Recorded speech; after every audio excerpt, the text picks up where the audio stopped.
practically raise the dead, rob the grave to snow the cradle and burn the evidence down.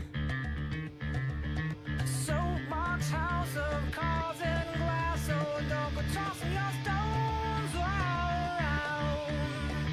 You must have been high. You must have been high. You must have been.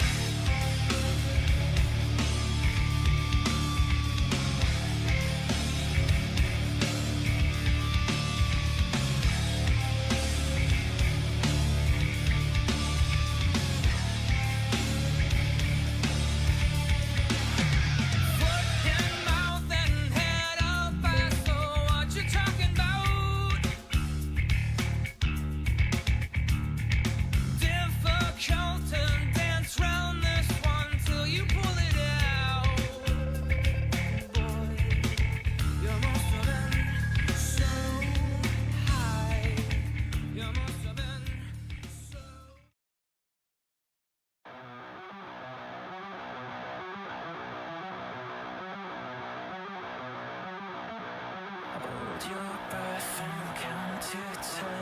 Promise me it's not the end. Take control and lead me in. Over and again and again. What's going in my bones? Deep beneath my skin. Why can't I close my eyes from everything inside? This is the plan. There's no coming back. Back from the darkness. How did I become so powerless? Searching for a light in the dead of night. Desolation raining down on me.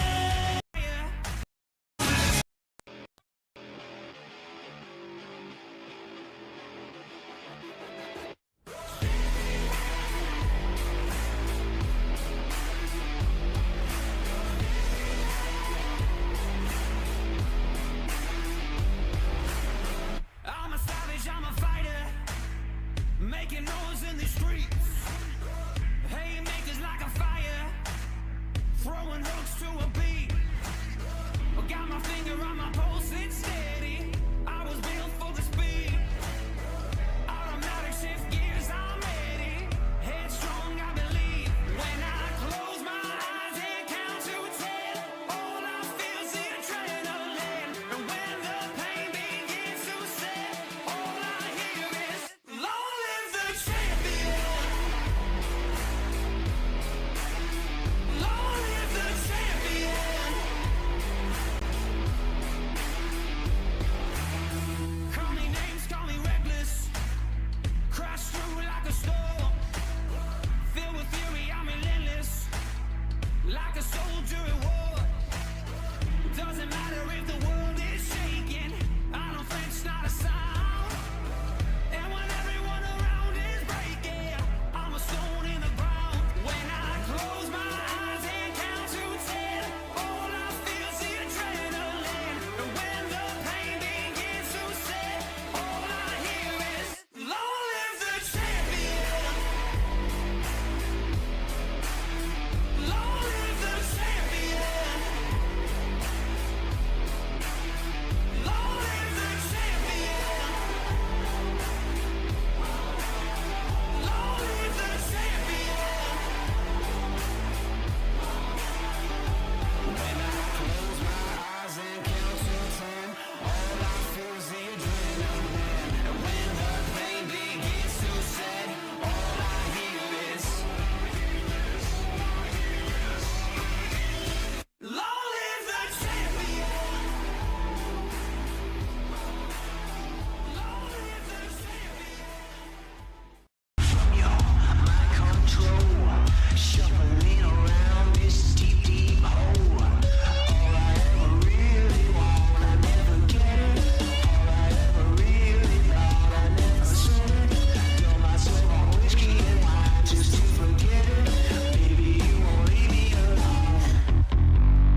Hello everybody, welcome to JOW episode 157.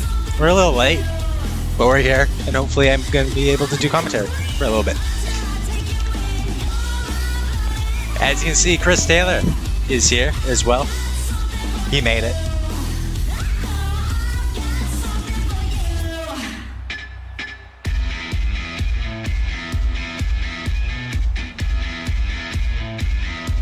Why?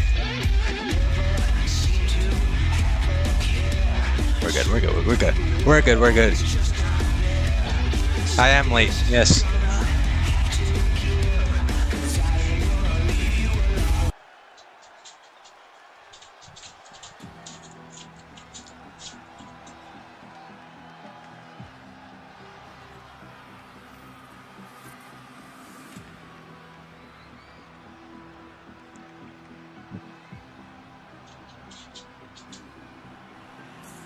It's our first match, Chris Taylor taking on Doug Jackson.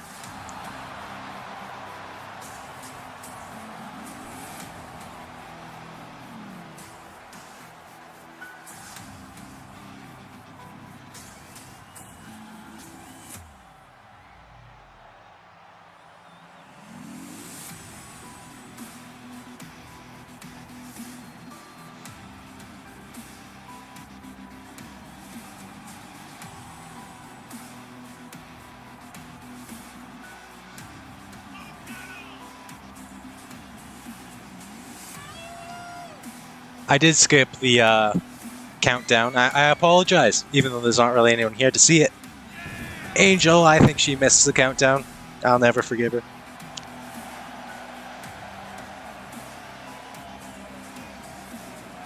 But it's a big show tonight, and this is only our first match of the night about to be underway. Chris Taylor taking on former exhibition champion Doug Jackson. Can the current exhibition champion continue his undefeated singles record here in JOW?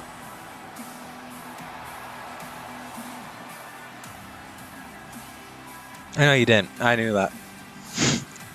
Did I know that? I think I knew that. I don't really know what I know. I'm just trying to get this show ready so we're not too late. Even though we're 25 minutes late right now. First match hasn't begun yet, but that's fine. That's good. That is how we do it here in JOW.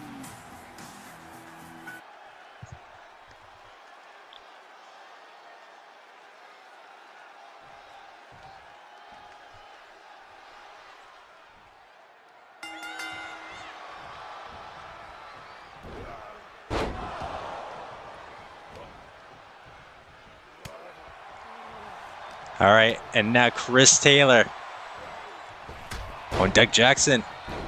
Going from behind. I was here before you were here. I was here because I started the stream. I was here since the very beginning. And it's not possible that you were here before me because the thing wasn't a thing because the thing wasn't a thing. Does that make sense? That makes sense. Chris Taylor kipping up and stunner from Taylor.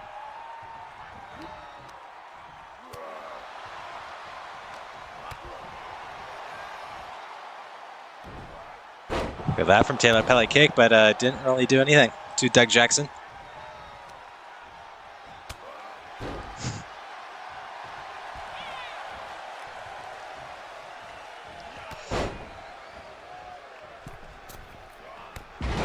Drop kick from Doug as well, and Chris Taylor, the gold standard. He has become exhibition champion here in JOW. Is anyone else here, by the way, or is it just me and Angel? I did start the stream late, but I don't think it was that late. Everyone might have just gave up. Everyone gave up. Looks like we have some people here. They're just not saying anything. That's fine. I understand. You're upset with me because I was late. Yeah. Didn't do the Discord today because I just didn't want to get yelled at for being late. But also because I don't think there's any point today because I don't think I'm going to be able to do commentary for too much longer now that we're late. Then it's going to go pre-recorded, everyone's favorite. pre-recorded commentary. Hello, Meadow. Meadow is here. He's getting ready for his main event match. In that battle royal for a shot at the world title at Beach Party 4. But look at this from Chris Taylor, the exhibition champion, trying to defeat a former exhibition champion, Doug Jackson, as well as former exhibition tag team champion in Doug Jackson.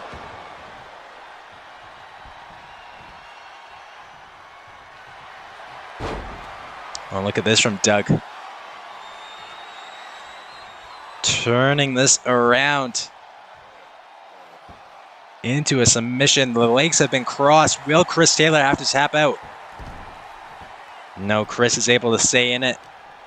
Power through it. And now powering up Doug Jackson, but Doug slipping behind. And just like that, back in the favor of Jackson. But no, rolling him up is Chris Taylor. Could this be all he needs? But no. Running, leaping, forearm shot takes down Doug, but not for long. Doug fighting back against Chris Taylor.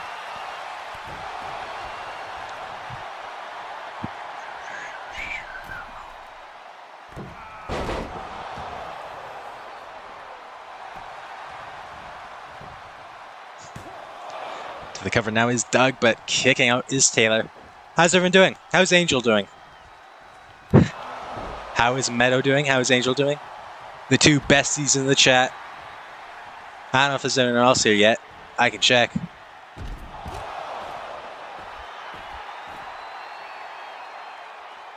You're in pain? Did Meadow do something again?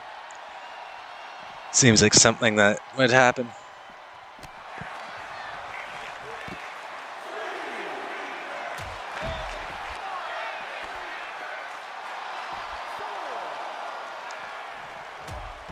Oh, and look at that from Doug Jackson, a running elbow.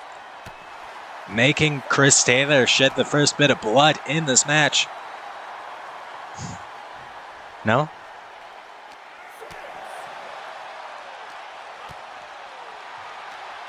I'm not tired. You know, probably because I've been running around for the last 10 minutes trying to get this stream started. But I was still late, so it doesn't really matter. I still failed. But Chris Taylor, he's not looking to fail. He is looking to make Doug Jackson tap out.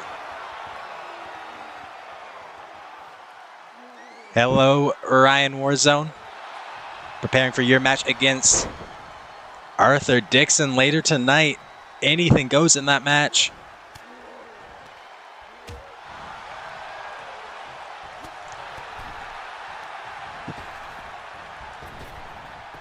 But now Chris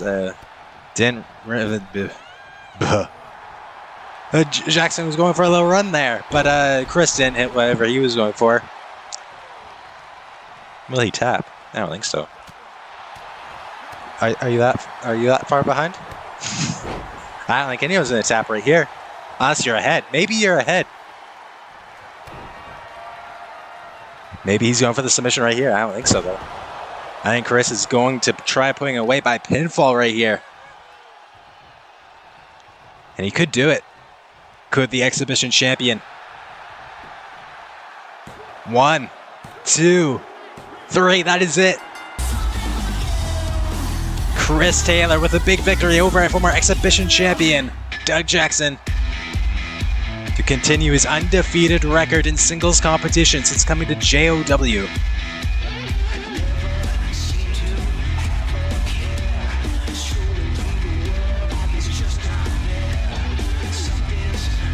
Well, congratulations to Chris. Not Chris. What the? Music just stopped. That's not Chris's music. That's not Chris's music.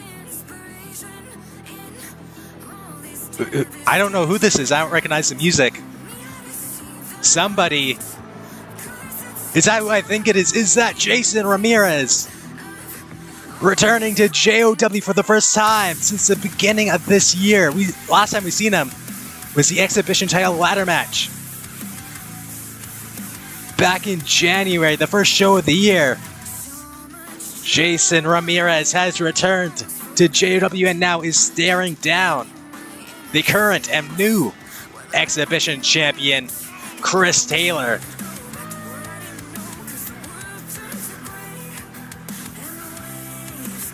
What is he doing here? What is he doing? As he comes down to the ring, the referee trying to, I presume, keep this civil, keep this from contact. But why is Jason Ramirez back in JOW? The ref is trying to call for the bell, trying to keep these two men separated. But it doesn't look like Jason's here for a fight.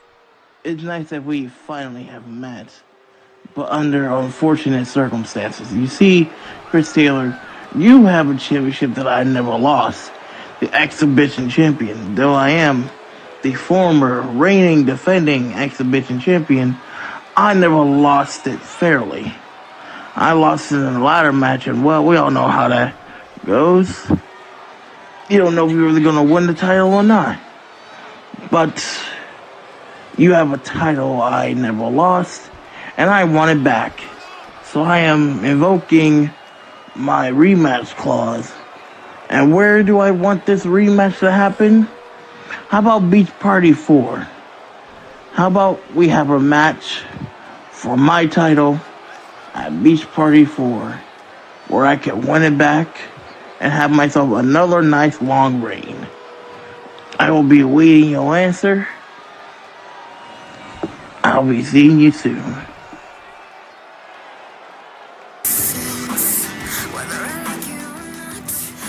Well, Jason Ramirez has just made his statement clear for the new exhibition champion. He is back, and he's back for the title that he believes he has never lost. Not fairly, anyways. But up next, it's Santa Muerte, coming off of her debut, as she takes on Julie Ray. Both these women's singles debut on our regular show. Who can get the upset here? I'm still thinking about Jason Ramirez. Angel, of course, very excited about that. The brother of Angel Sapphire has returned and is going for that exhibition title, and Chris Taylor. The following contest is scheduled for one fall. Making her way to the ring from Brooklyn, New York, Angela Ray.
Santa Muerte made her first statement in JW last week in the Royal Kingdom tournament as one of the jesters.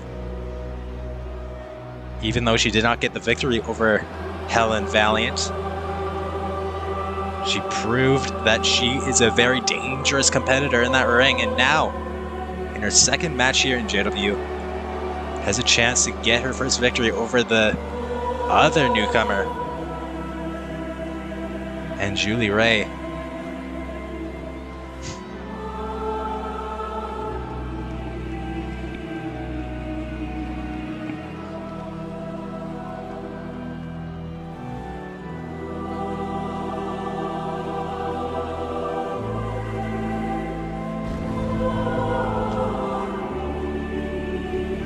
Yeah, not creepy at all, in my opinion.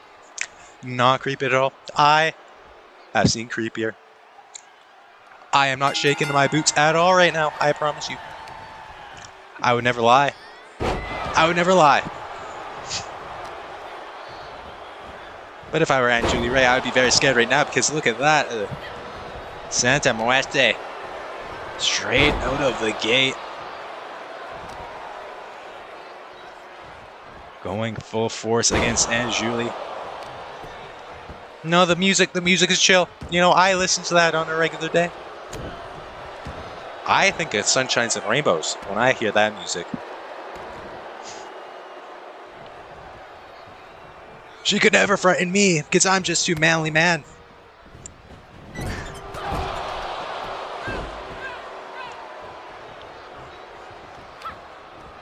But Aunt Julie not too scared right now. She is taking the fight to Santa. And Julie, this is her first time in singles competition. Her only match so far was in a multi-woman match.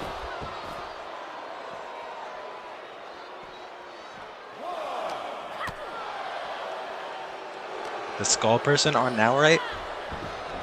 Who's the skull person? Santa? Is that what we're referring Santa to is right now?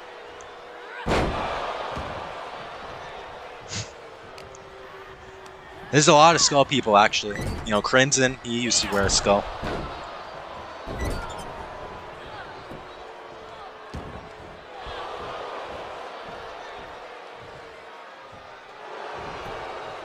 Ryan does not know that Santa's in this match because he is hiding. He is hiding far away, far away, far away.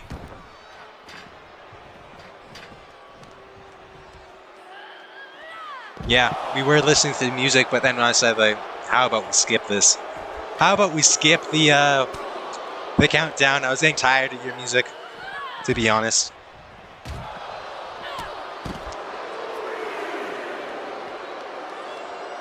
Who's the skull person and why would they be on right now? Are you watching the show, Ryan? Are you watching or are you just typing? Whatever you say. Whatever he does. I feel like if you can type, is the skull person on right now? You should be able to tell whether or not the skull person, whoever that may be, is on right now. Unless you're seeing things. Unless you're seeing like a skeleton in the ring. Then that's just you. If you're seeing like just a random skeleton, I would call a doctor.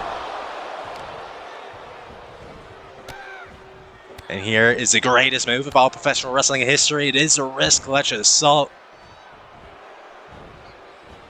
And Santa Muerte is ripping on that arm.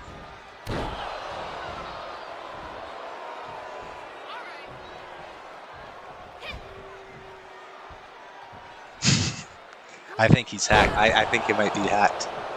I think Ryan might have been hacked.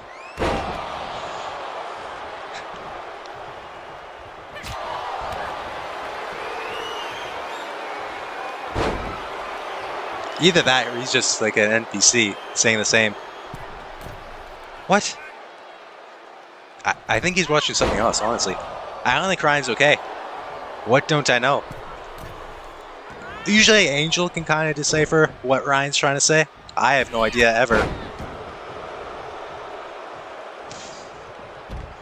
I don't know. He confuses me, that guy. But right now, Santa Muerte, I don't think he is okay. Santa Muerte is okay, though, because she is standing tall over Aunt Julie Ray.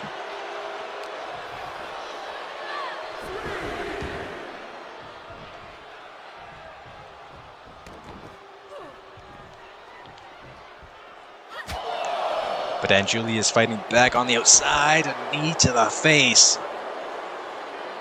Takes down. Maybe he's been possessed. That's probably what's going on here. He's seen Santa, or maybe he's seen Aunt Julie.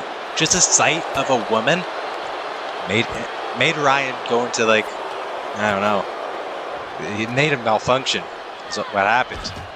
The sight of Aunt Julie coming down to the ring and all that music, and it got him a little too excited. That's my theory. It didn't double send. It sent like 10 times. I count 10, maybe 20.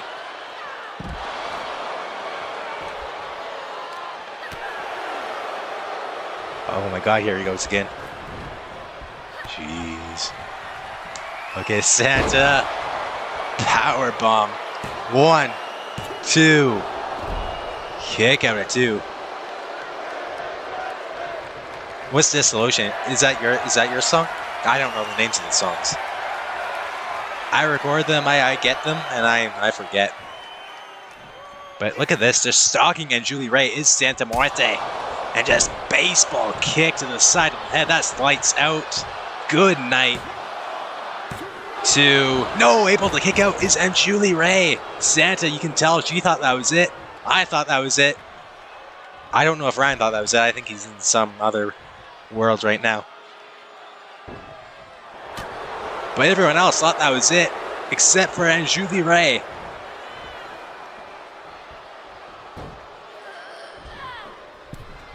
Look at the agility here from Aunt Julie. The DDT. You know, this is also her big moment to make a statement for Aunt Julie. Now a moonsault. Connecting.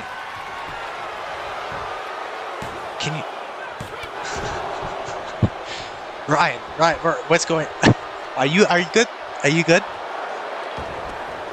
You're sending the same 5 messages over and over again.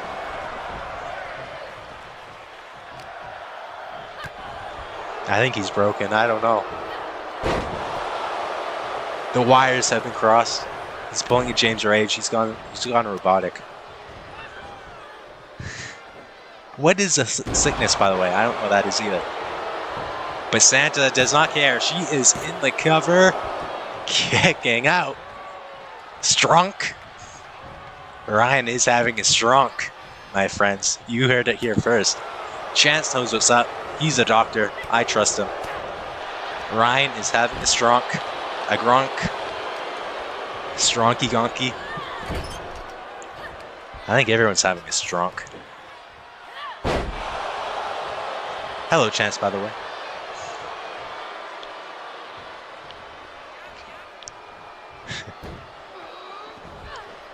And once again, going for this DDT is then Julie Ray. No, he means strunk. 1, 2. Oh, able to kick out. Look at Santa's arm right there. It's twitching a little bit. She might be having a strunk. And Aunt Julie is going to capitalize on that strunk as she sets up for the finish. But no, Santa blocking it. That may save her in this match, because if Aunt Julie connected with whatever she had in mind, that probably would have been it. That probably would have been all for Santa. Now a DD, or not a DD, that was not a DDT. I'm having a strong too. Power bomb, but not enough.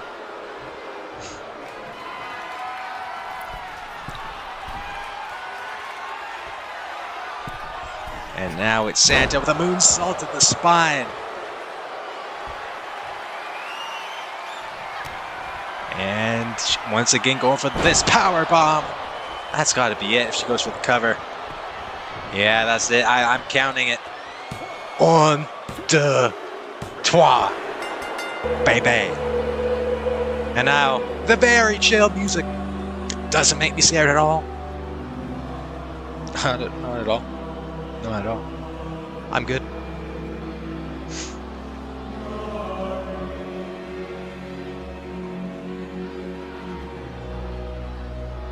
Sunshine and rainbows, my friends.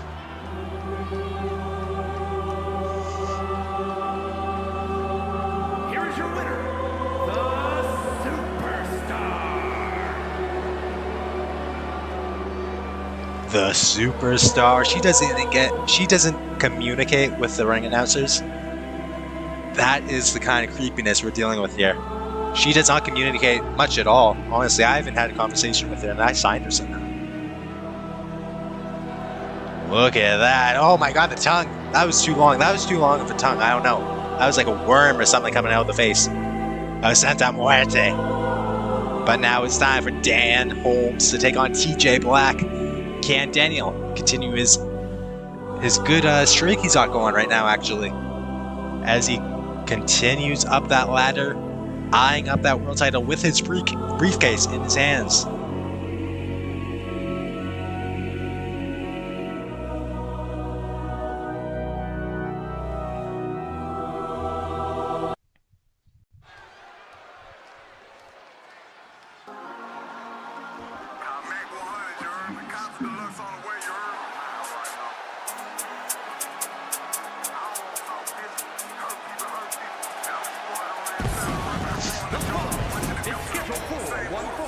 Making his way to the ring from Miami, Florida, weighing in at 240 pounds, TJ Black. Hold on, James, where do you get that heart in the YouTube chat? I want to give a heart to my own stream. Do I have to update the app? The YouTube app? I just seen the picture you put in the Twitter chat. And I would like to give myself a heart. I think I deserve a heart. TJ Black. Afro and all. Looking at, there's the hearts. How do you do that? I've seen people do that. This dude looks like a star. And he's got a nice jacket. I'll give him that.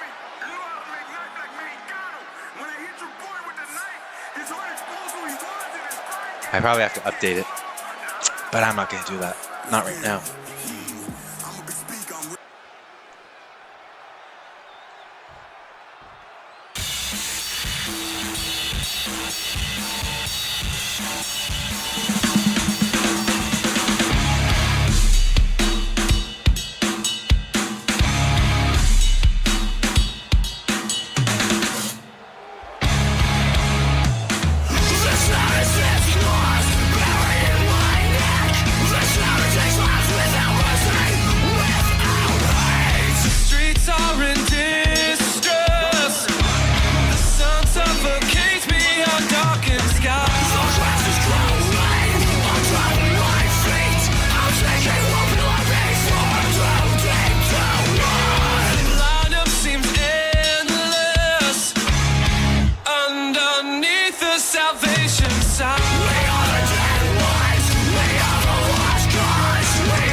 Everyone spam those hearts if you want free pancakes.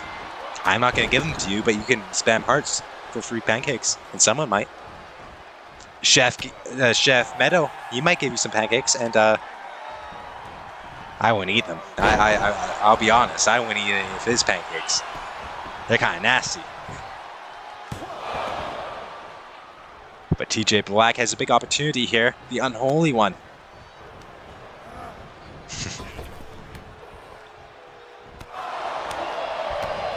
Who's older in this match, would you say? See, I know everyone calls Daniel an old man. Thank you for the hearts. Oh, it comes up on the stream too.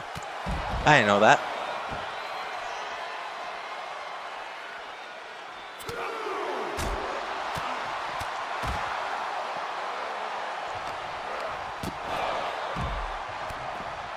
Kip up from Holmes on the outside.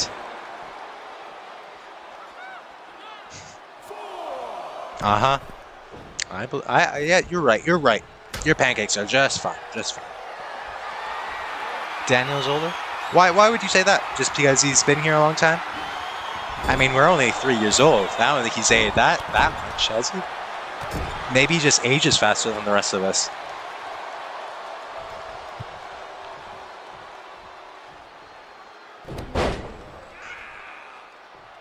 Late 30s?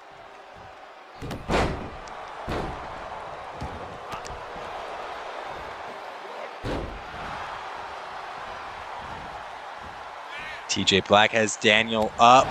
The senior citizen just may have broken his neck as he goes into the cover. TJ does.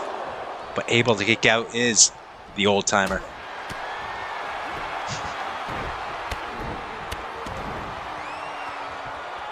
I mean, it's a stressful thing.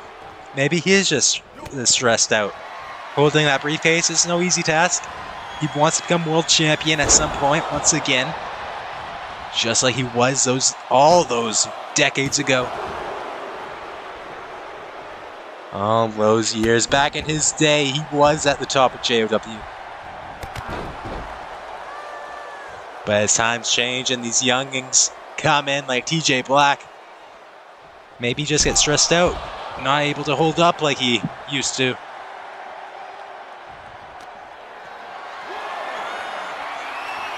TJ not in a good position here as he goes face first into the hardest part of the ring. I can verify that is very hard. It's a very hard part of the ring. Some would say the hardest. And there is a nice Saito suplex of sorts on the concrete.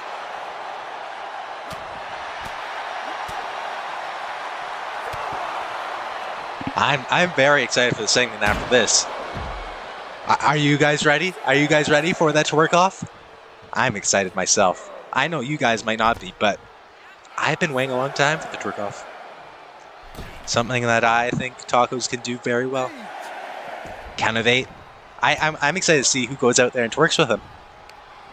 I was quite interested myself in going out, but I decided not to sign up in the last minute. Just because, you know, I have to commentate. It's kind of hard to do both. I couldn't give it my full attention.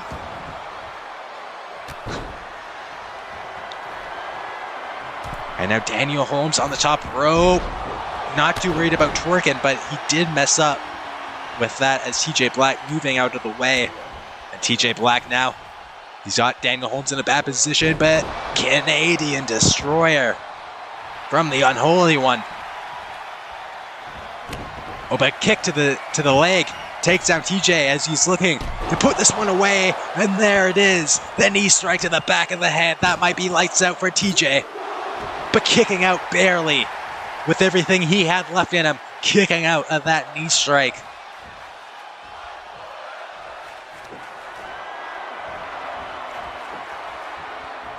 And now another knee. But this time, the GTH.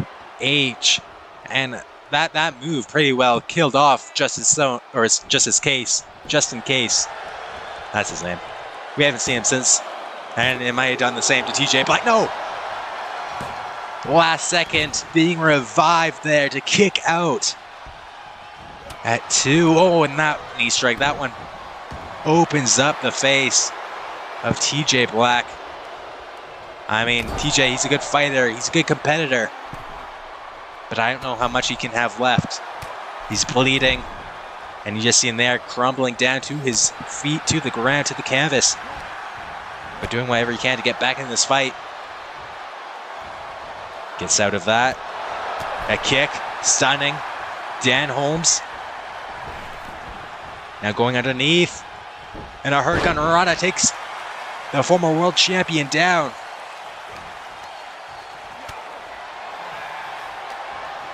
Holmes is a guy that, when at his best, he doesn't have to do anything extra. Back in his day, he capitalized. He used the most. Hold on here. No, not enough still.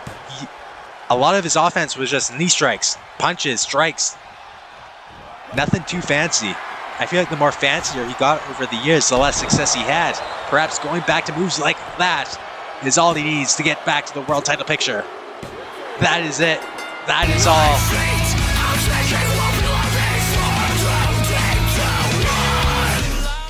Gonna turn that down a little bit.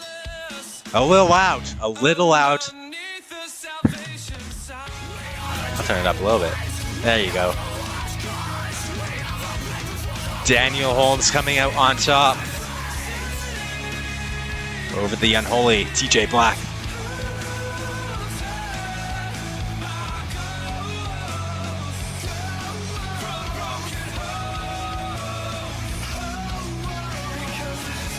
But are you ready? Are you ready, ladies and gentlemen?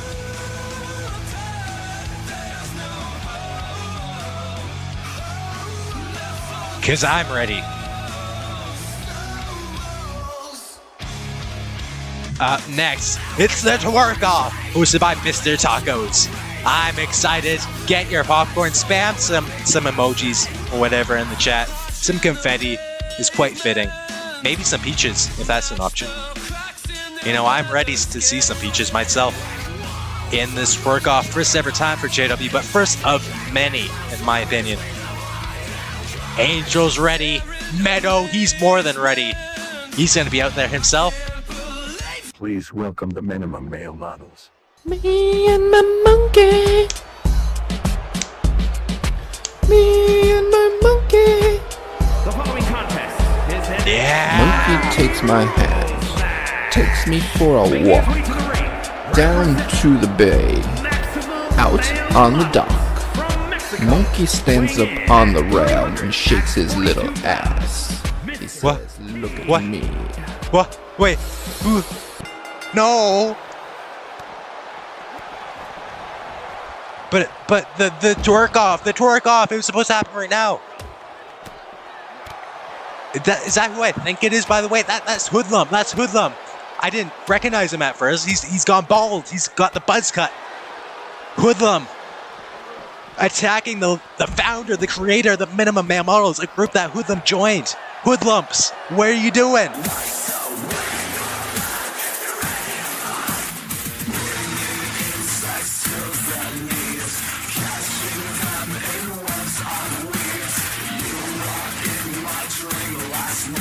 That guy's upset. Look at that lady, she's crying. On the verge of tears.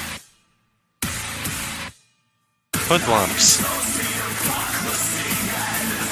Why would you do that?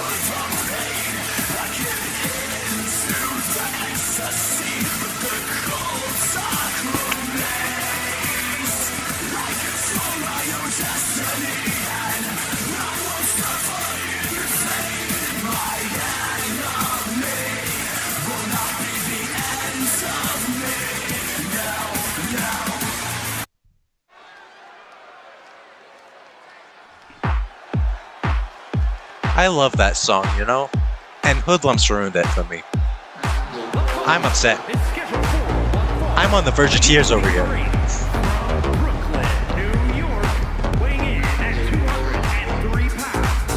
Hate that guy. Not this guy. This guy's chill. Mikey Stark's looking for a big opportunity here at a future 5-star wrestling title opportunity. If he can win tonight against the current 5-star champ, Jack Daniels.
I'm back. I got some tissues myself. And it's a real shame we didn't get to hear the rest of that song. If you want, I can play it for you later. Anyways, we are now on to our next match. It is Jackson Daniels, the 5-star wrestling champion, taking on Mikey Starks in a 5-star wrestling championship eliminator match. If Mikey can win tonight, he will earn himself a future title opportunity against Sir Daniels. And Mikey, this is a big opportunity for him, an opportunity that he has been waiting a long time for.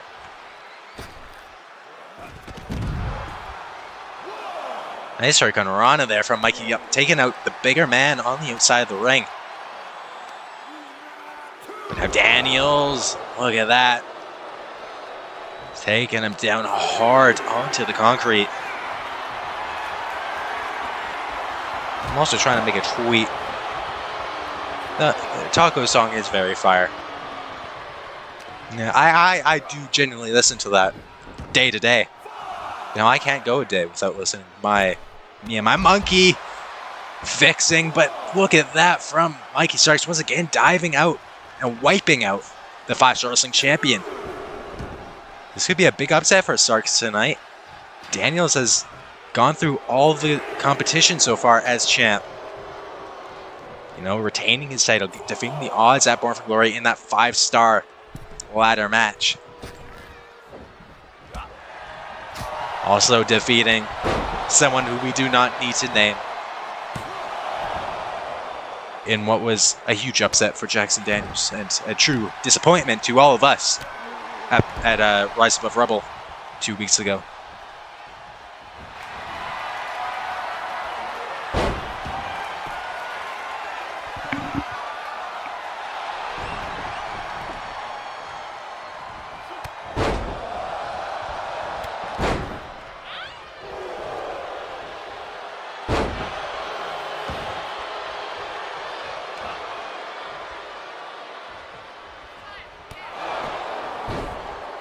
Jackson Daniels is setting up for a big boot to the face of Mikey.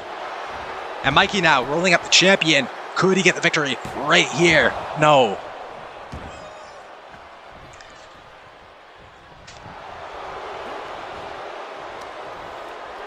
I find it funny that Knox shows up right when the twerk-off was meant to be happening. Coincidence? I think not. I think he was here exactly for that, and now he's just trying to pretend like it was coincidence. But look at this from Daniels, a move that he beat the man that will not be named at Rise Above Rebel because we do not want to tarnish his legacy. It's not very nice, Angel. Knox has a great face. It's not very kind of you. Oh, a spear from Starks. Is that it? Is that enough for a huge upset over the champion? At a future title opportunity, but no.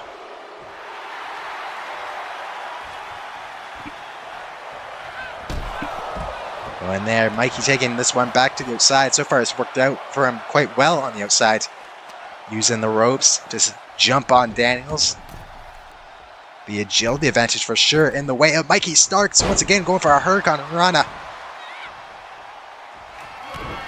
And now a boot to the midsection as Mikey is picking up the big man, the Kingpin, and taking him down. Is that it? No, too close to the ropes, and a kip up from Daniels.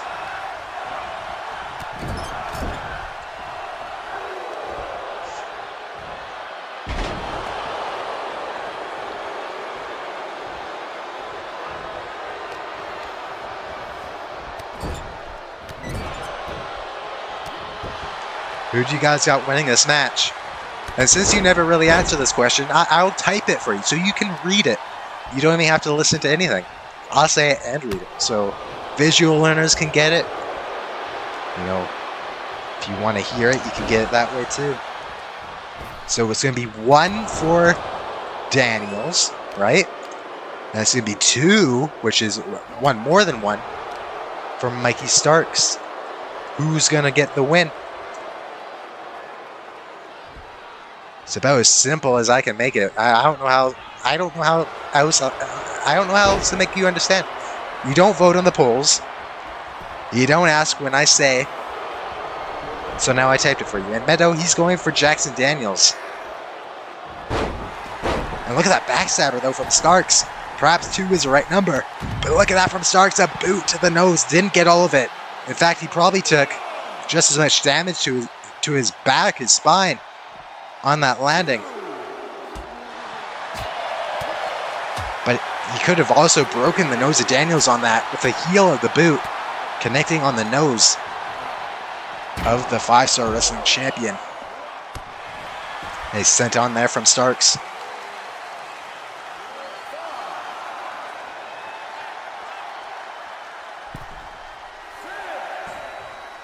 Knox is going for 2. Of course, him and Starks have some history as a tag team, not only around the community, but they've also teamed once here in JW to take on the Minimum Male Models.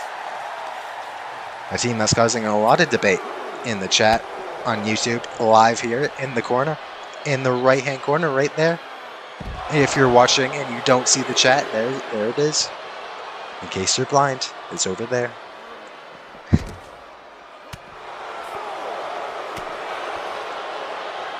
Some just punches to the face of the Starks here from Daniels, and now ramming Mikey Starks. That was a little early on that call. I see things before they even happen. That's right. I'm a wizard. Count 6, and Starks went for a lariat, it looked like. Daniels no-sold it, and now is setting up for the submission. Once again, this has to be it. 3rd time in the match. That's it. A good showing for Mikey Starks, but at the end of the day, the 5-star champ comes out on top.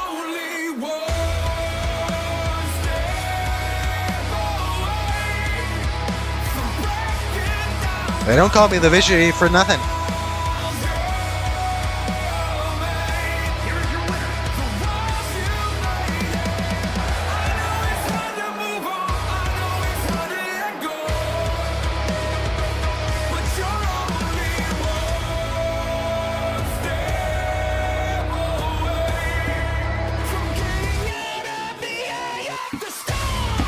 Now it's time for some mixed tag team action. I'm thinking the last match. Nick Knox, King Knox if you will, and Queen Sapphire take on the team of the Commonwealths, Brad and Helen Valiant. Which team comes out on top? Mixed tag team action.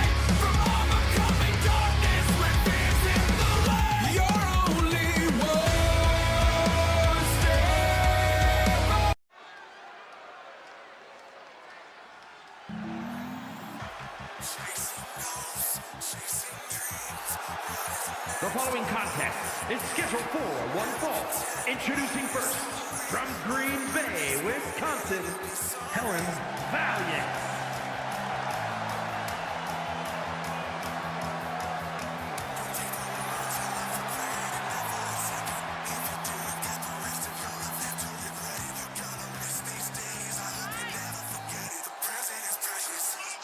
Yeah, that's a good point from Meadow right there. Can they coexist? Angel and Knox, I mean, there seems to be some respect there. But as a team, there doesn't seem to be much team friendship there. You know what I mean? Meanwhile, the Commonwealth, they are friends in the back, in the locker room. Weighing in at 225 pounds, the Beast King Brad.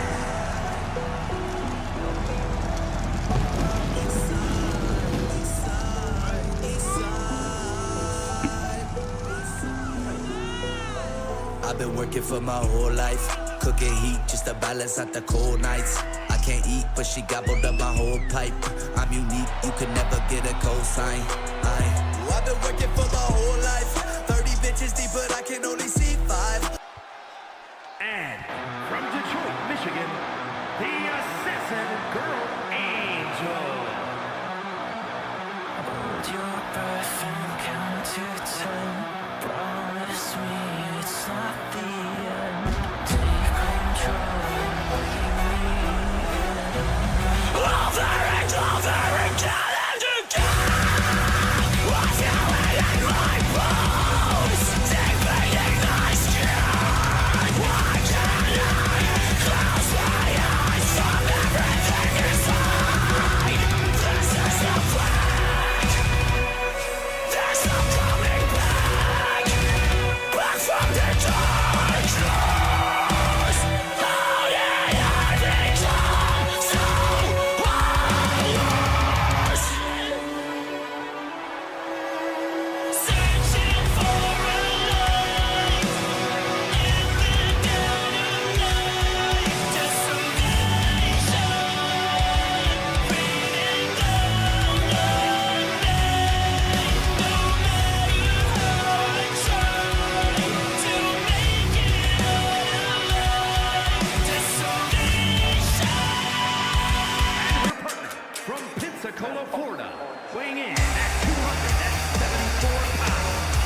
Angel Sapphire and Nick Knox teaming up for the first time.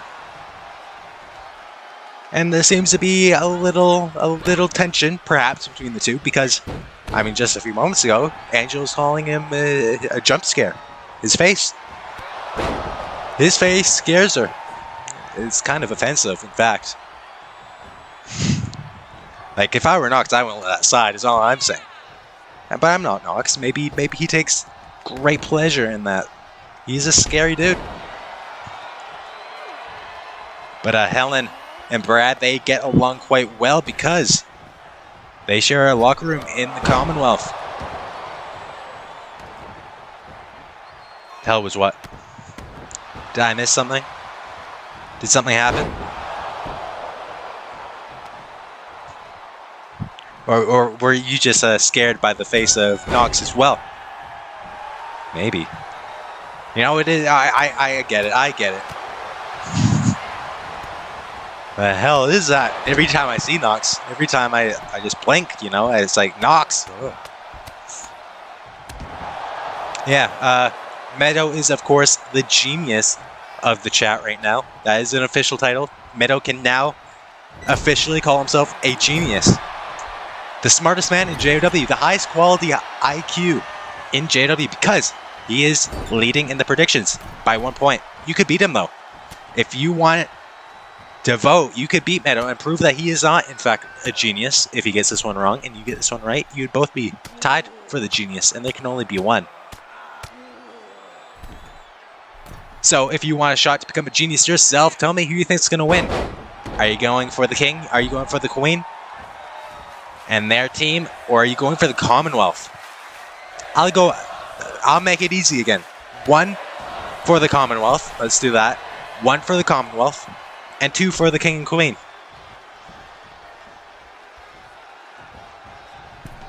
Knox and Sapphire is what Meadow's going for. If he gets this, he's 2-0. That's 100% win rate.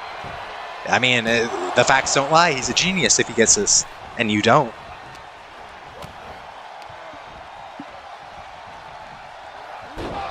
Brad spiking Knox.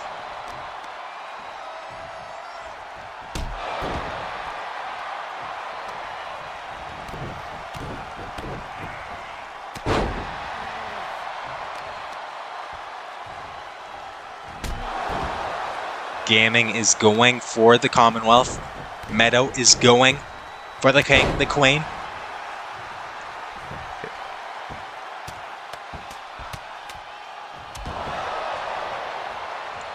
Noticing some punches to the face, making him bleed here, but the women have tagged back into this match. Of course, both these women and the 2 guys as well, they fought in the finals last week. It was only 1 week ago of the Royal Kingdom Tournament, both king and queen round. It ended up being that the Commonwealth were made it to the finals after winning that same tournament 1 year prior.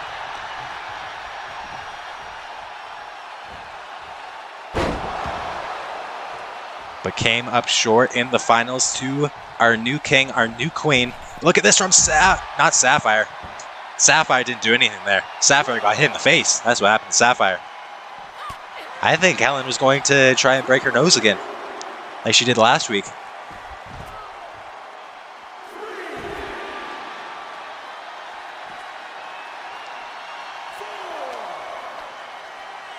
And now Helen with a neck breaker on the concrete to add a little extra damage.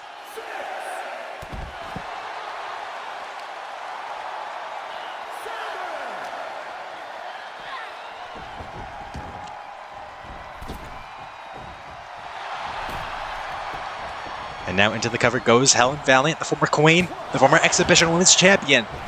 But Angel Sapphire is able to stay in this match.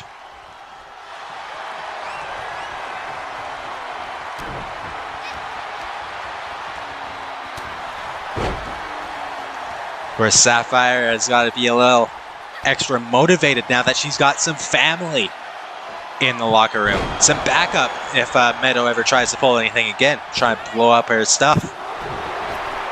Now he's got to deal with Jason Ramirez, who just returned to kick off the show.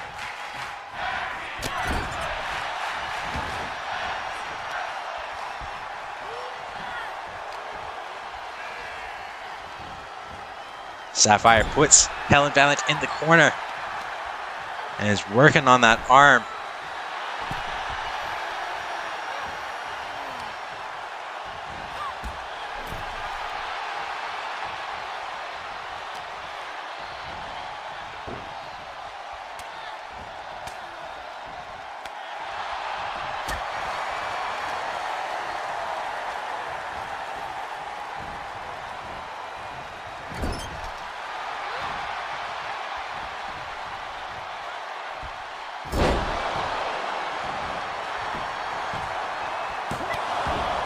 Kick out at one there from Sapphire.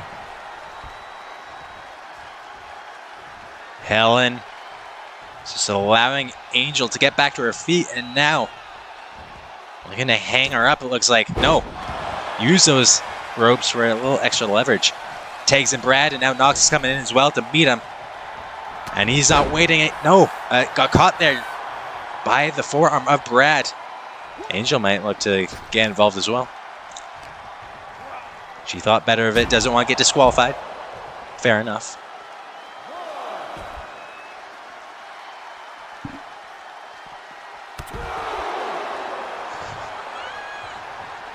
Stinky Fraud Meadow.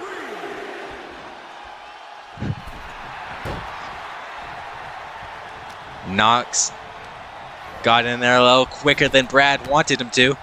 He took a little too much time with that little taunt there. But maybe getting out of there? No. Angel got on the way of Knox, apparently. That's some, there's a rumor. That I have my sources. While Knox is in the ring, I heard from the referee that he said,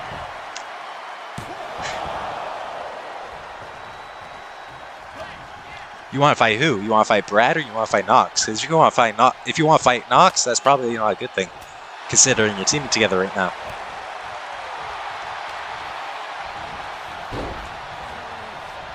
I don't know. You're in the Commonwealth, Nick. Veronica is injured. I know that. I would think, since you're such good friends with the Commonwealth, that you would know that yourself. You know, you would probably send her flowers or something. That's what I would do with my associates. I'm just saying. I mean, this is kind of why we ditched you back in the day. Back those couple months ago. This is why James ditched you. You don't care. You don't care.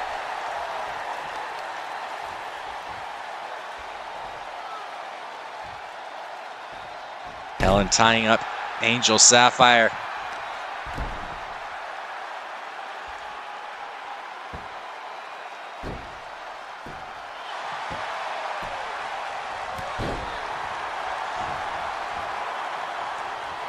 Just because they don't tell you the injuries doesn't mean you can't ask. You know, it's a polite thing to do when you're a good friend and associate. I mean, you've been paired with them since before the Commonwealth. You were paired with them just as long as you were paired with Meadow here. I would ask. Well, I haven't seen. Veronica hasn't been in the building since like last season. 1, 2. They had the time off. They got injured somewhere else. I don't know where.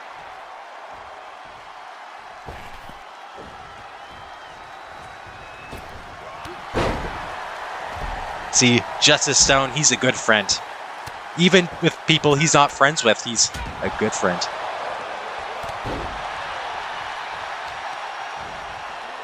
Hello, Justice, by the way. Nice to see you here. We're starting to get some people. We weren't doing so good at the beginning. I was late, to be fair. I was late.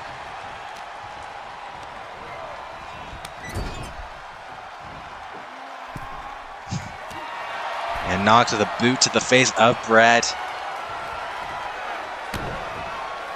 Backbreaker there from Knox and the big boot.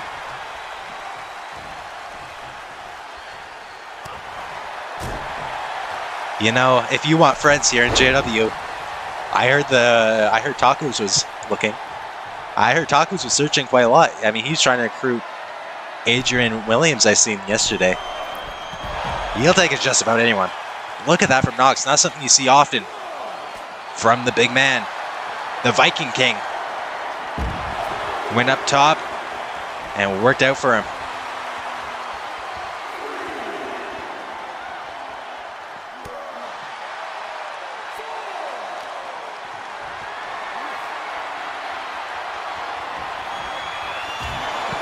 Knox head first. You can already see that he's bleeding. That's not going to help. Going into the hardest part of the ring.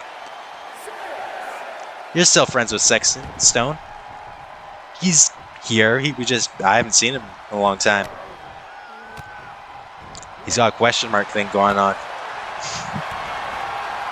He's gone very mysterious, has Sexton Stone. 1, 2, no. Angel Sapphire getting there, getting her feet on Brad. She said she was getting antsy to get some hits in on Brad there earlier. Kicked him. Not her. Brad is a him. I checked. I was confused at first, but the ponytail doesn't help. You know, Angel might have been confused too. I'll give her the benefit. Into the cover goes Brad. And Angel once again breaking it up for her team. Probably not so much for Knox, but for herself.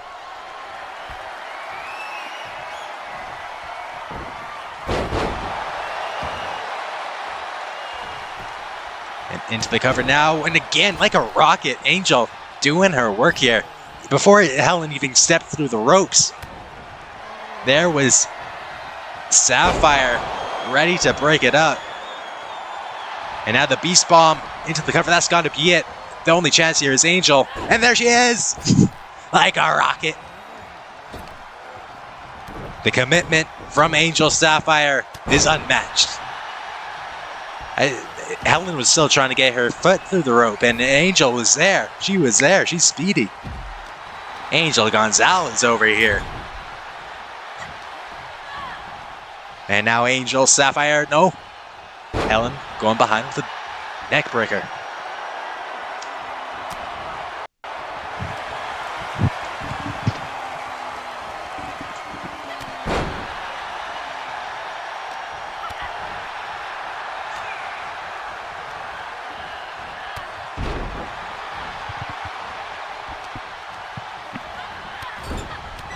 Helen got her in the corner with an elbow.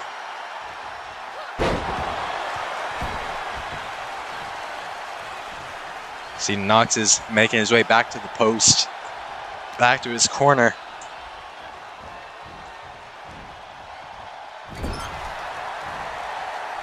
Oh, but reversing it is Angel Sapphire. Look at this. Some good moves there. Some good agility from the Queen.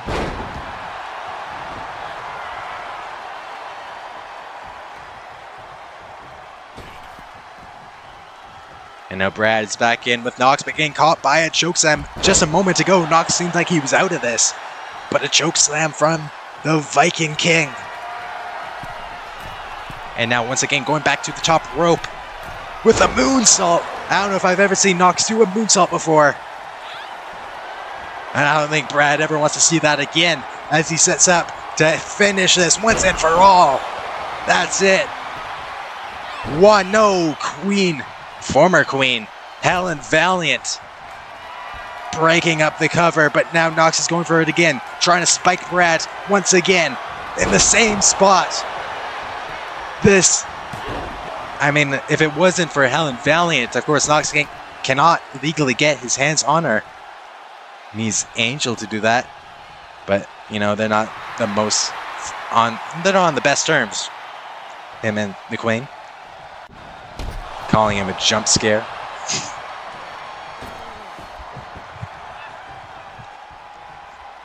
But two of those would have definitely ended Brad. But now look at this. Codebreaker into the cover, and Brad he wants to do something, but Knox stops him. That was almost it, but Helen able to kick out.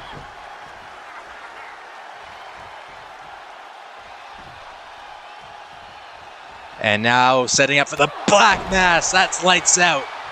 But kip up. And I don't blame Angel for that. seeing Angel get right back up after the black mask connects. And she takes out of there. Says, I'm good.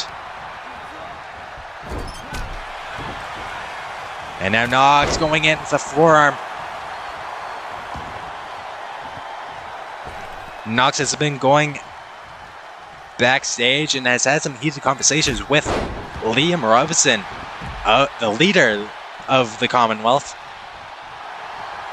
They've got some differing opinions, philosophies on what makes a good match. Submission, able to get out of there is the Queen. And now Sapphire. Irish whip into the ropes. And now look at this, the power of Angel Sapphire. Tossing Helen Valiant right over top of her head. 1, 2, 3, that's enough. The genius himself, James Meadows, prevails in the predictions. 100%. Can't beat 100%.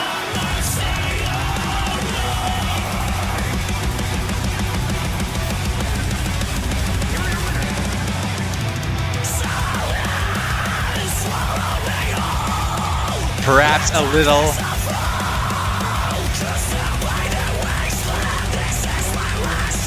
that win definitely will help the relationship between these two competitors. You see right there, a little hug in the middle of the ring. Different, but okay. Up next, we hear from RJ Kidd.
RJ Kidd back as your Landmark champion.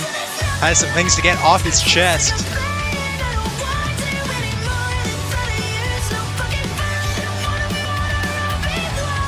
Wait a minute. That's Architect, leader of the Texas Combat Club, coming out from the crowd.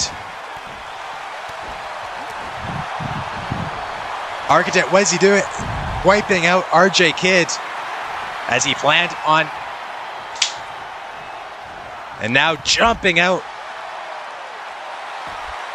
But look at this from Architect. We were waiting RJ Kidd, our Landmark champion, to say some words. But Architect, he was waiting in the crowd for the perfect opportunity to jump behind RJ Kidd and take him out. He's got the title now, this Architect. Giving RJ a new tattoo. Wait a minute. The world champion I believe, Chance Steele's music. Here he is, a world champion in the house. Is he here to back up RJ Kidd, the Landmark champion? But look behind Chance. Duke Drama of the Texas Combat Club takes out the legs of Chance. What is going on? I mean, in the ring, we still have RJ and Architect in an all-out brawl. But now, Chance Steele just saying, toss face first on the concrete up on our stage ramp area. And Duke Drama, man, that Chance Steele has a lot of history with. Perhaps some unfinished history. I mean, he's got a busy night, this Chance. He's got the main event Battle Royal to watch to find out his next challenger for the world title at Beach Party 4, sorry. But it seems like he's here to support RJ Kidd against the Texas Combat Club. 3 men that Chance has a lot of history with. Here in JOW. And this one is taking its way all the way up the ramp. Meanwhile, in the ring, you can't see it right now, but in the ring, still Architect RJ Kidd fighting. An all-out brawl all over each other. And look at this, an ace strike, sending Duke Drama's head right into that post, that LED post on the ramp.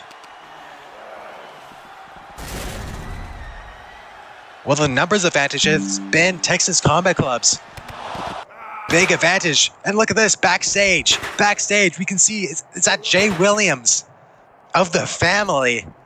It's a wild pairing, wild trio that has come out here in support of RJ Kidd to take down the Texas Combat Club. That is Malik Robson, the former Landmark champion right there. And he's getting assaulted by a steel chair, assaulted by the fists, the iron fists of Jay Williams. One of the best strikers in JOW, and this is taking its way all around the arena. But actually, this is a good strategy by Chance, by RJ, and Jay Williams. Perhaps this was a laid out plan by these men, or perhaps this is just falling apart. Some backstage heat. I don't know, but Malik Robson has turned this around backstage. Meanwhile, on the ramp, Duke Drama, Chance are fighting in the ring. You can see Architect and RJ still fighting there. Seems like we're getting some security in the ring here to break those two up, and as well as on the ramp with Chance and Duke Drama. Meanwhile, backstage, these two men are still fighting here. Of course, Jay Williams and RJ Kidd, they had a match on just last week. Perhaps some respect has been earned to take down the Texas Combat Club.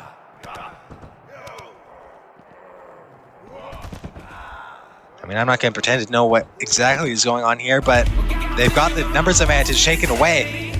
The ring has been cleared by security. Backstage, I hope, is getting cleared.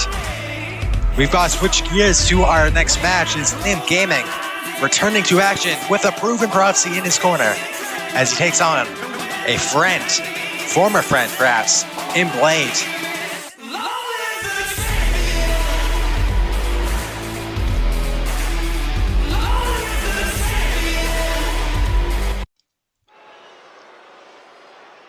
As you can see, the ring has been cleared. We're ready for our next match. Some unfinished business for sure between the Texas Combat Club, RJ Kidd, Chance Steele, and Jay Williams.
Well, it feels great to have Liam Gaming back in JOW.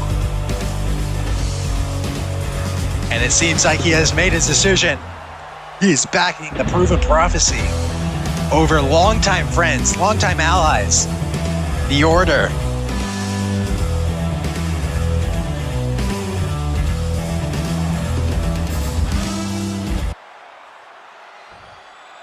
It was a few weeks ago, probably more like a month or so ago, now that it was the last time we've seen Liam Gaming in a JW ring.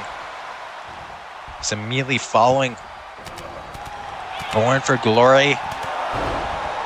After that World Tag Team title opportunity, him and Falcon Fabian hosting an open challenge. And who answered but the Order, old-time friends and long-time allies of Liam Gaming's. They answered that open challenge. It got in the head of Liam Gaming, and he walked out of the match, leaving Falcon Fabian on his own to take on two men in a handicap situation. We hadn't seen him since then until last week. Well, actually, we didn't even see him last week. Or 2 weeks ago, I guess now, because of the tournament. All we got last 2 weeks ago when it was Fellaby. Oh, wait a minute. No, able to kick out.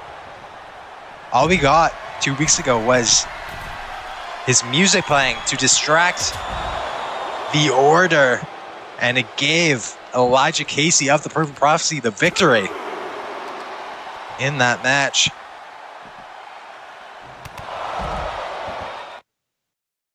So we have learned since then that Liam Gaming, that wasn't intentional by him, and he has decided to return, and he's decided to stay with the Proven Prophecy over the Order.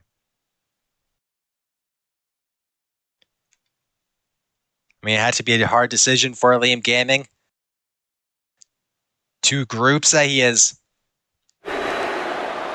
had major success with. Of course, former champions with Falcon Fabian around the community, and a special place in his heart with the Order as well.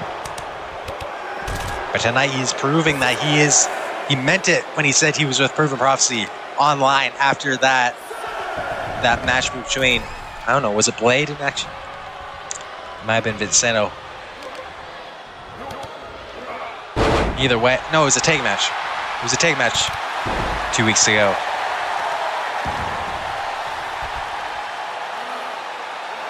The point is that he made his decision, and right now you're seeing it because he's hitting a power bomb on Blade.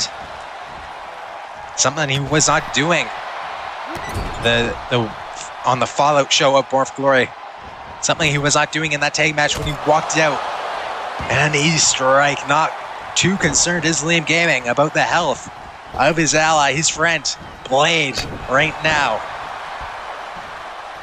That from Gaming. And now into the cover he goes. 1, 2, able to kick out there is Blade. Perhaps some ring rust though on Liam Gaming. Of course, it's been a while since it's been in action. Not too long, but a decent amount of time. Whereas Blade and Vincento have been making names for themselves here in JW since making that debut. Beating almost weekly. Kick there from Gaming into the midsection, and a cutter using the ropes. And a knockout down punch. That's gotta be it. That's it. Knockout blow. No, grabbing the ropes is Blade. I mean, you gotta expect that Blade knows Liam Gaming's tricks so well that even the knockout punch may not be enough to outsmart Blade. Because he knows what to do. He knows to center himself by those ropes. And now, imagine if he could get his first victory of his career here in JW over Gaming. But not yet. Of course, I'm a little biased. I'm a part of the Proven Prophecy faction. I brought Liam Gaming into JW. But I have seen some promising things in Blade, especially that right there. That could be it. No. Even though the Order, and an uppercut. Even though the Order have not been able to get victories against Proven Prophecy so far. Sometimes it's been clean, sometimes it's been not so clean. I'll say that. I can admit that, but sometimes it doesn't have to be clean. Sometimes you just gotta outsmart your opponent. The point is that Proven Prophecy, they have the order's number so far. And now with Liam Gaming back, this may be about their last shot for the order. Now the numbers are really stacked. But Blade is taking it to Liam Robinson, or Liam Gaming. Too many Liams. It was looking like he's trying to hit a suplex on the concrete. Not something a friend would do. I would never do that to Liam. I'm just saying that right now. If he was a real friend, he would never do that. But count of 7, they've got to be careful here. Liam back in the ring. So is Blade. But turning his back to Gaming, not a good decision. But he's seen him coming. Probably the reflection in the glasses. He never takes them off. He's always wearing those shades. It's actually quite impressive. They do not move on his head. He must super glue them or something. Because I've tried wearing glasses in the ring before. Didn't work. Alright, plants him again though. This Blade. This could be a huge upset for Blade over a longtime friend. But no. Liam Gaming kicking out at 2. But he's not done. Is he going for a second? No, he's going up for a power bomb. But Gaming. Some punches to the face. Lets the grip away. A lariat takes Blade into the corner, but a boot from Blade and a punch back from Gaming. And now once again the cutter connecting.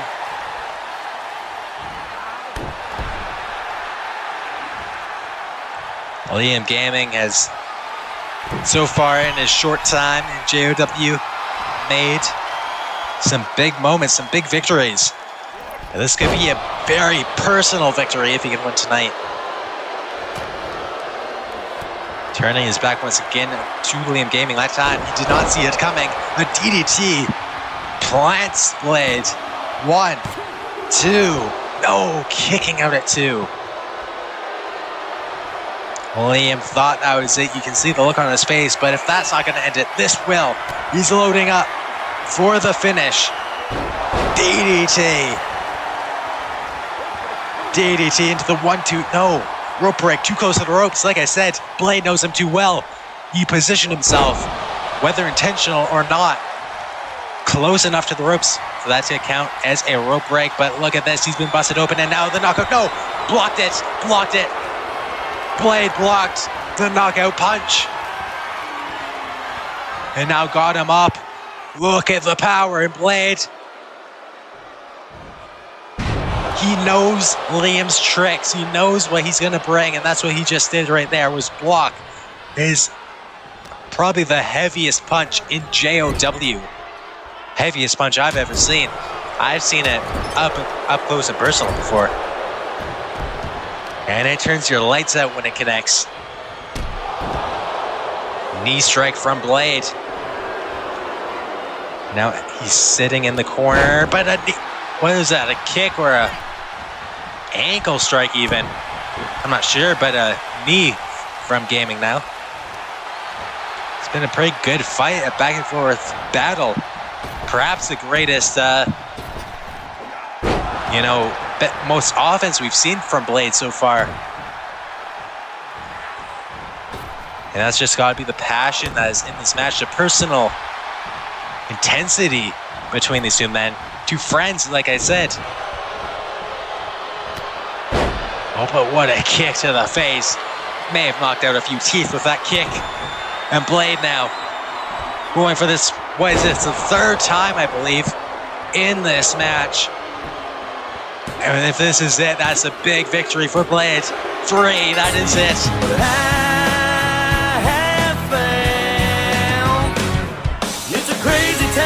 For the very first time in Blade's career, he gets a victory here in JOW. And the first time the Order have come up over proven prophecy. Is it ring rust? Is it just the intensity between these two men? Is it because Liam Gamming is still not 100 convinced himself that he is with the proven prophecy? I don't know. All I know, Blake gets his first victory tonight in a very impressive bout against Liam Gamming. But if I know Liam well, he's not going to take that one lightly. He's not going to be done with the order one way or another. And up next, anything goes. Arthur Dixon takes on Ryan Warzone, one-on-one for the first time ever.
Making his debut last week in the Royal Kingdom tournament as the men's jester. He calls himself a king.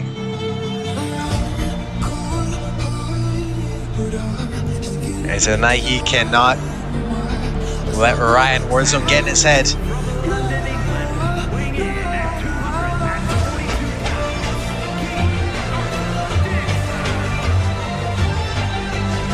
Arthur had a great match last week. Can he this week get his first victory though in JOW?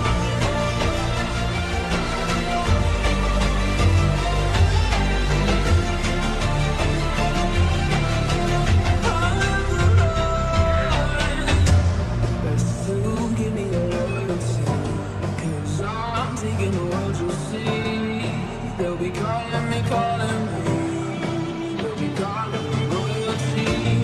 Best to give me loyalty, 'cause I'm taking the world to see.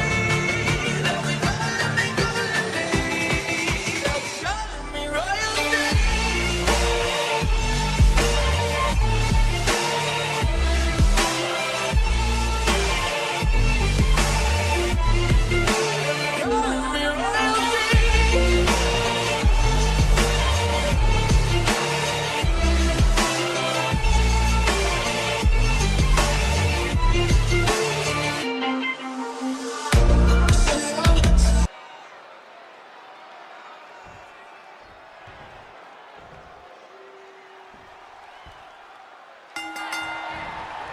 Here we go. This is an anything goes match, just as these two men requested.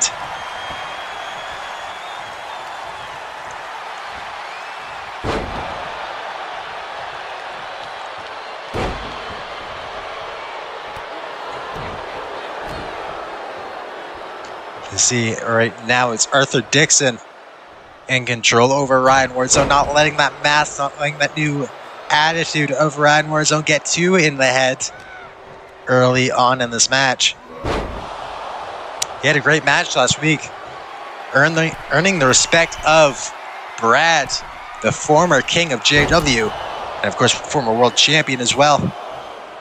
1-2, kick out at 2 from Warzone. Not going to put away that easily over a veteran like Warzone. And this version of Warzone, this mindset of Warzone might be the most dangerous version of himself that we have ever seen. I mean, the mask and all the gimmick of it is one thing, but what really would make me nervous going into a match like this is first of all, the experience of Ryan Warzone. He has made a career out of this kind of match. The less rules, the more success for Ryan Warzone, but in recent months, he's really wanted to try the other aspects that he hadn't really touched on before. Going pure, going, to the other end of the scale. Saying goodbye to the hardcore style. And it worked out okay for him at the start. He won the 5-star title there a while back. Exhibition champion as well in his past, as well as a tag team champion. But I think when Ryan's at his best is when he allows himself to go to that place, when he allows himself to use the weapons. And look at this, a second ladder, and this is a big ladder. He is setting it up in a very interesting position, but look at this from Arthur Dixon with a flying forearm to the outside. And now there are ladders of steel surrounding this ring, making this a very dangerous situation for Arthur Dixon. Not to say he can't handle himself, but I would give the edge to this kind of match site to Ryan Warzone.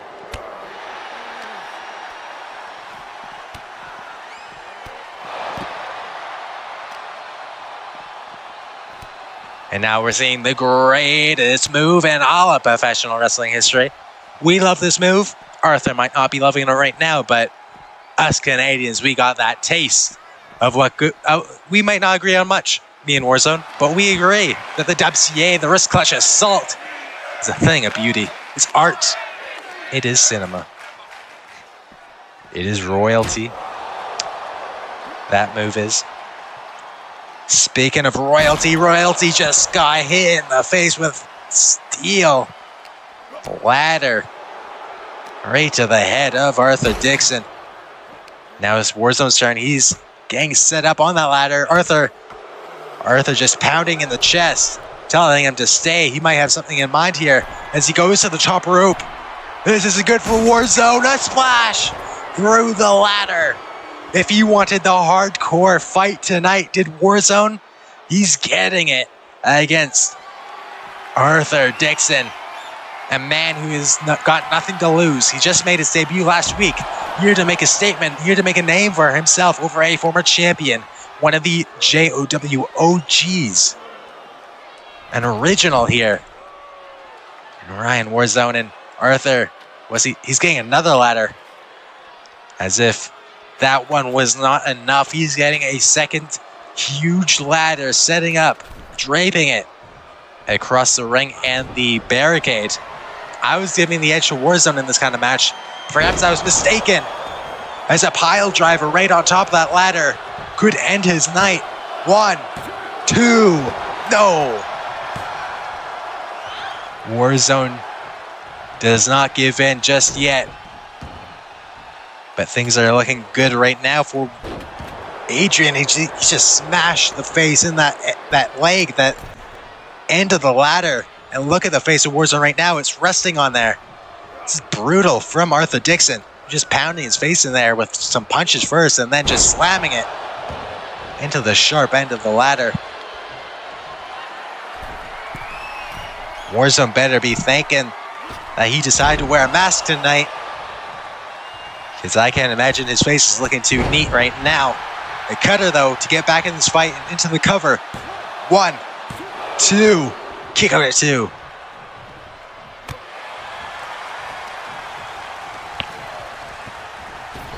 Irish whip into the ropes. Ducks in a gut punch from Warzone.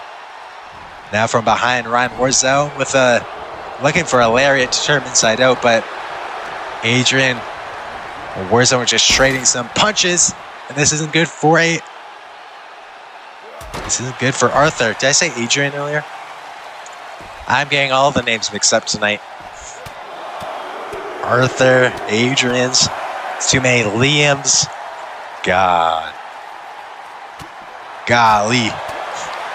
I think we need to do some cuts myself. Gotta cut the roster in half. Survival of the fittest. That way I will make sure not to get any names wrong. I mean, last week it was the last name, Dixon. Sir, I'm not 100% sure what his last name is still. I'm going with Dixon. It could be Dixian. Could even be Prancer. Pretty sure Warzone was calling him a reindeer last week. And I wouldn't let that slide if it was me. But look at this from Arthur. Taking a little too much time to praise himself. Give them his crown.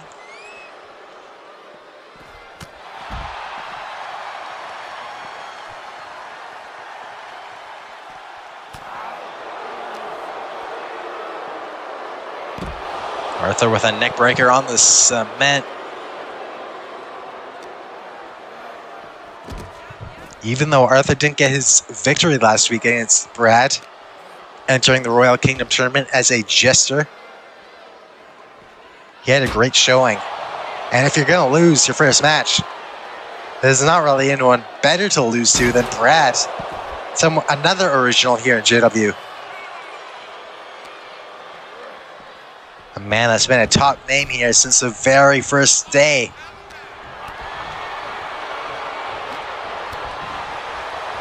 Now back and forth in the ring, but the lariat turns it into the favor of Warzone. A second lariat, and now catching the foot, tripping up Arthur Dixon.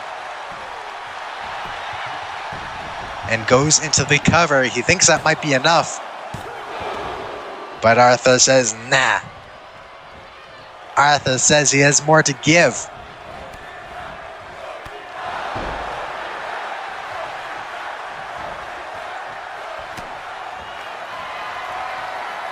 And now Arthur, this isn't good. He's getting set up for the one-winged angel. Into the cover. 1, 2. No, able to kick out of the one-winged angel. That is Ryan Warzone's best move that he can bring. But now the spear, one of his other great moves. But he was able to block it. Was Arthur. What's he going for now, though? Neck breaker with a little extra drama to it. 1, 2, 3, and that is enough. What a fight between these two men. It was anything goes. But in the end, the only way that it goes is the way of... Wait a minute. My associate just ran by me. That's fine. Yeah, go ahead. Go ahead. You don't need to worry about what I was talking about just now. Like I was saying, Arthur Dixon. Standing tall. And his first ever victory here in JW. First of many, in my opinion.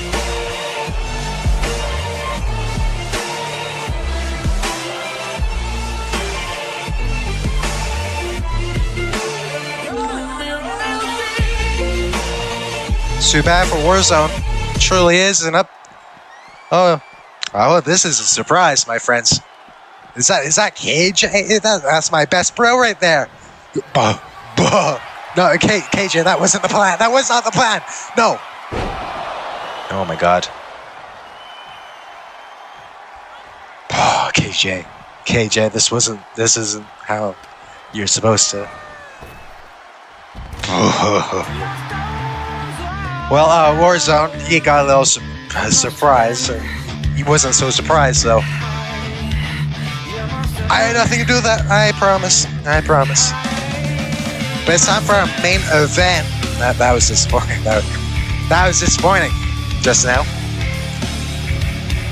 Congratulations to Arthur, and KJ disappoints me again.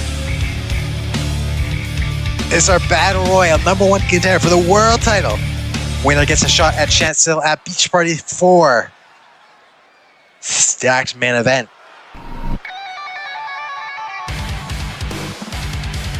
Speaking of stacked, we've got Justice Stone, the former exhibition champion.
It's very interesting because two members of the same team in this match. You just seen Ace making his way down to the ring.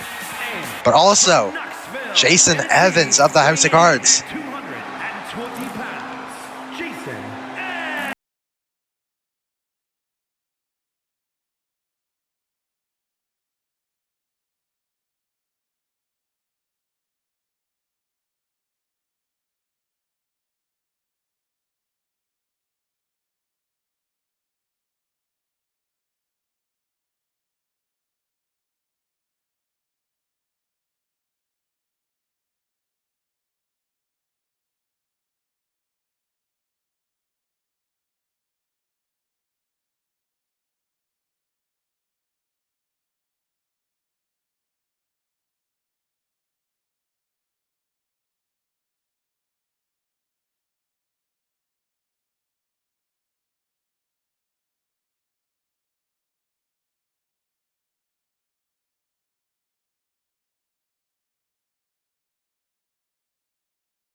The Beast, a man that has been having the best run of his JW career. Weighing in at 277 pounds, the Beast. The Beast is feeling like he's finally in the right place. to earn a championship for the first time in JOW, getting some big wins over some big names in the past month or two. But tonight could have potential to be the biggest night of his entire career. If he can win tonight, he will go to the main event of our second biggest pay-per-view of the year, Beach Party 4, and a chance at our world champion.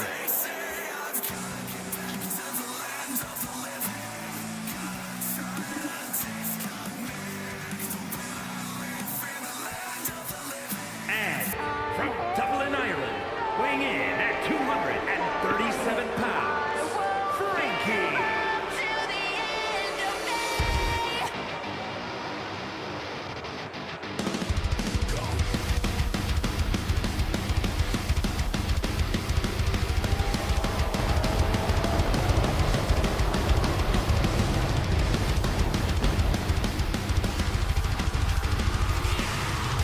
Welcome to the mind of a different kind, where we've been growing slowly. Think I'm on 11, but I'm on a 9. Guess you don't really know me. Running from the grass is a losing game. It never brings Frankie has been climbing those rankings. He's, I believe, number 3 currently. Chance still seeing that, and he said, this man, a man that has been a thorn in my side in my entire career, gave him some of his best fights, most memorable matches. He deserves this opportunity at a main event match at Beach Party 4. Detroit, Michigan, weighing 100,000 on the cool, yeah, yeah. I want some killing my niggas a little bit short, yeah.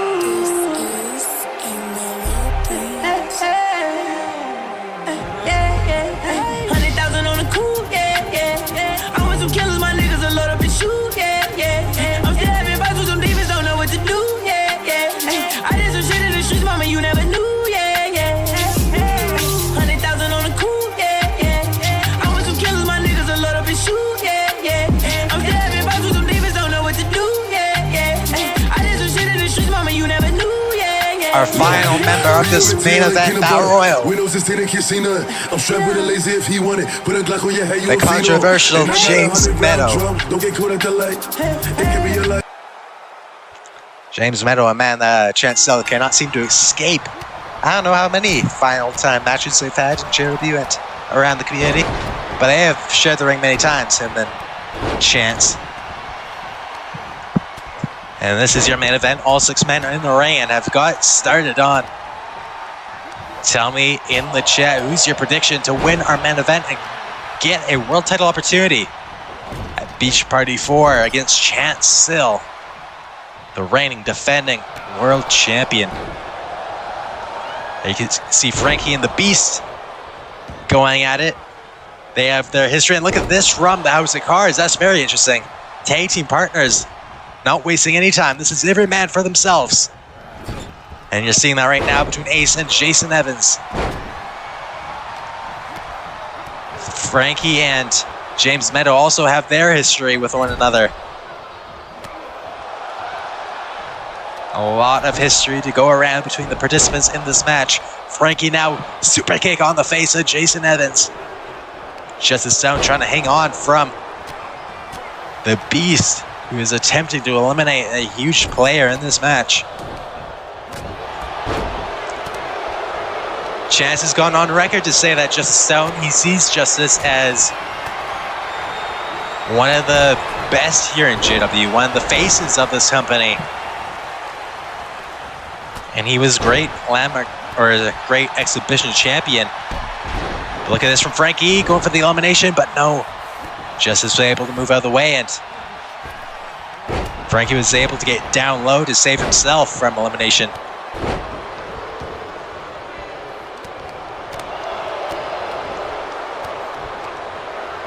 Look at that poison Rana. And look at this from Evans, a big boot to eliminate the Beast. That's our first elimination of this match.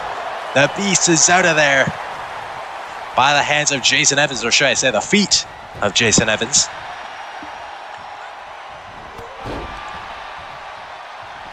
Justice now going after Jason, who has proved himself a threat in this match. While Ace is still in there as well, recovering in the corner. Now going after the man who just hit Jason, his tag team partner, with a move that could have very easily taken him out.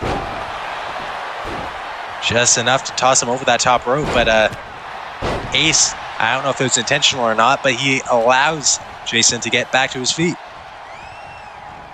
Gives him enough time to do so. And now Meadow is trying to eliminate Ace here. Could be our second elimination on the way.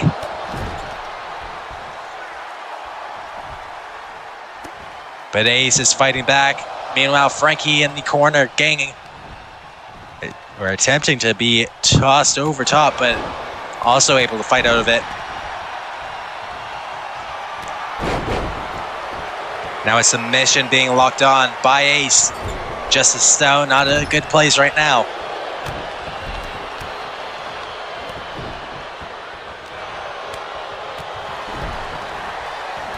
If you chance still, you're watching this match after being on a brawl earlier tonight against Duke Drama, the Texas Combat Club. If you still don't know, we still have all the answers to the relationship and the whole situation there between him, RJ Kidd, Jay Williams, and the Texas Combat Club. But if he's getting involved with that, and he's getting involved with a lot of things, Chance. He's got Knox on the mind. He's got Daniel Holmes with the briefcase. He's got the winner of this match at Beach Party. And if he's also getting involved with the Landmark title and the Texas Combat Club and all that stuff, I give Gents credit. He's a smart guy when it comes to in the ring. He knows how to handle himself. But you cannot turn your back to any of those ways now. You've got enemies all over the place. Although it is good to have a few friends, and RJ and Jay Williams potentially. I can tell you right now, whoever wins this match is gonna be. Oh my God! Did you see that from Meadow? Bro sent Ace to the back rooms. That was a punch. Ace levitated a little bit right there. Do you see that? James Meadow, he's not playing around. Thankfully, Ace is not dead. He's still alive. He's still breathing.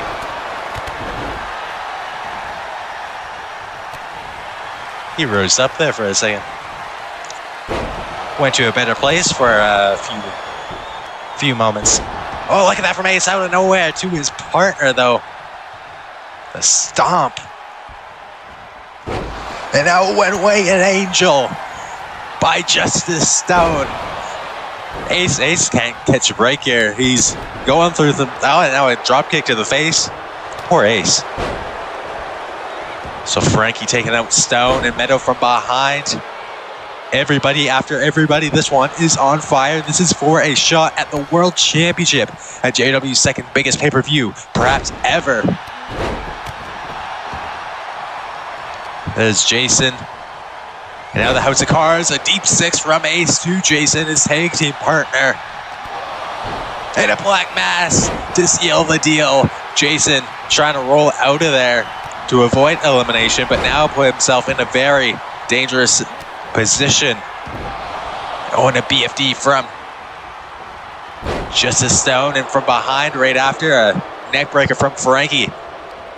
This is all out chaos. Everybody's just hitting moves, and then they get hit right after. Nobody can catch a break. Look at that from Evans taking out Meadow. Frankie was setting up a finisher, a pedigree perhaps. And now, for the first time in this match, we're seeing the House of Cards working together to take out a common enemy. But not for long, because every man for themselves. And Ace takes out Jason once again. When Frankie, in an attempt to eliminate Ace, it seems like the House of Cards may be working together for a moment, but maybe not. Maybe Frankie's gonna... Well, interesting strategy from the House of Cards.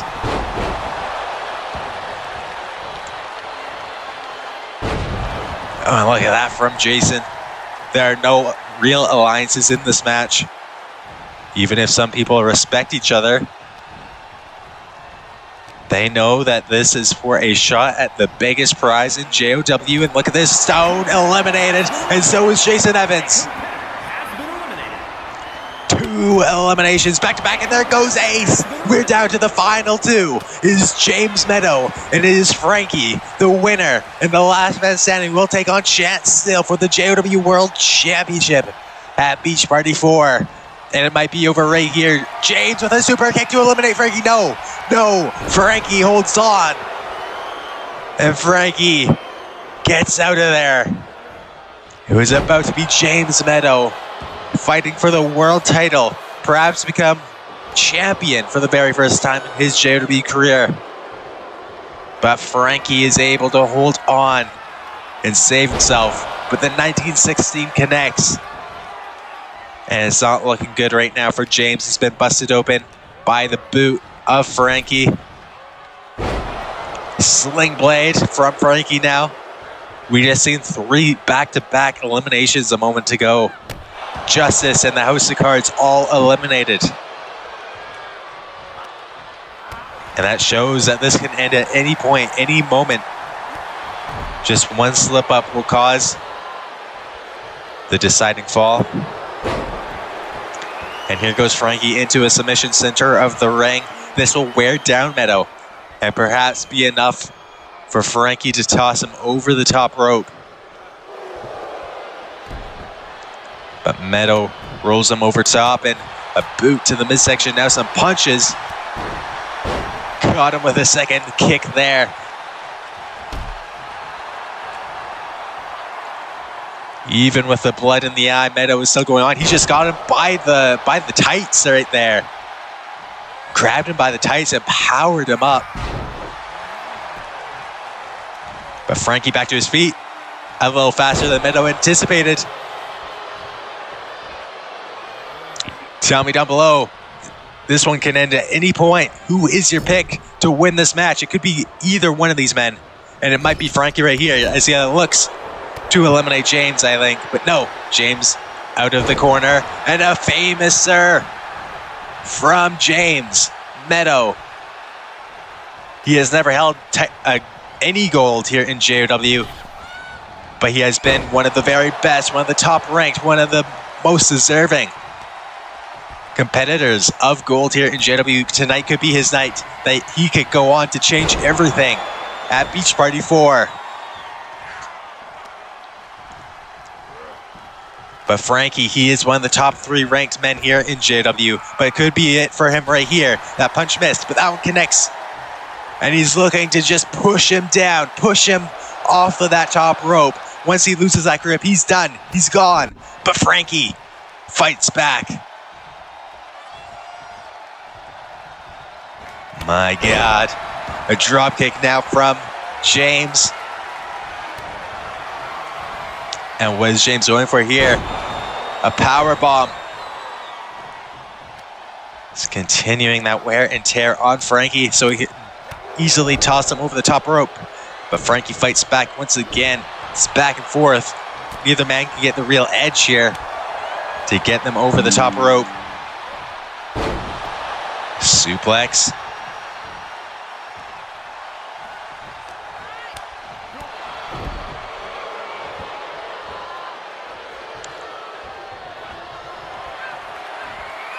And now Frankie once again going for the 1916. The second time to James.